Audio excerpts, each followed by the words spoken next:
ஸ்ரீ அன்னம். ஸ்ரீ அன்னத்தின் மீது மக்களின் பற்று தொடர்ந்து அதிகரித்து வருவதைக் கண்டு நாம் மகிழ்ச்சி அடைகிறேன். நாம் 2023 சிறுதானியங்கள் ஆண்டாக அறிவித்திருந்தோம். ஆனால் இன்று 3 ஆண்டுகளுக்கு பிறகும் இது தொடர்பாக நம் நாட்டிலும் உலகிலும் காணப்படும் பேரார்வமும் அர்ப்பணிப்பும் மிகவும் உற்சாகம் அளிப்பதாக உள்ளது. நண்பர்களே, தமிழ்நாட்டின் கள்ளக்குறிச்சி மாவட்டத்தில் பெண் விவசாயிகள் குழு ஒன்று உத்வேகத்தின் ஆதாரமாக திகழ்கிறது. இங்குள்ள பெரியபாளையம் மில்லட் FPCயுடன் சுமார் 800 பெண் விவசாயிகள் இணைந்துள்ளனர்.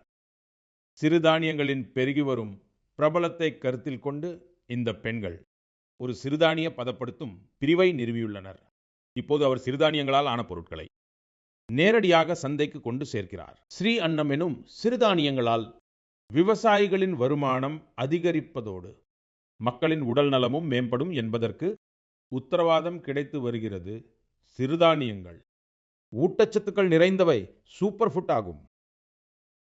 நமது நாட்டில் குளிர்காலமானது உணவு பழக்க வழக்கங்களுக்கு மிகவும் உகந்ததாக கருதப்படுகிறது. அப்படிப்பட்ட சூழலில் இந்த நாட்களில் நாம் ஸ்ரீ அன்னத்தை கண்டிப்பாக உட்கொள்ள வேண்டும்.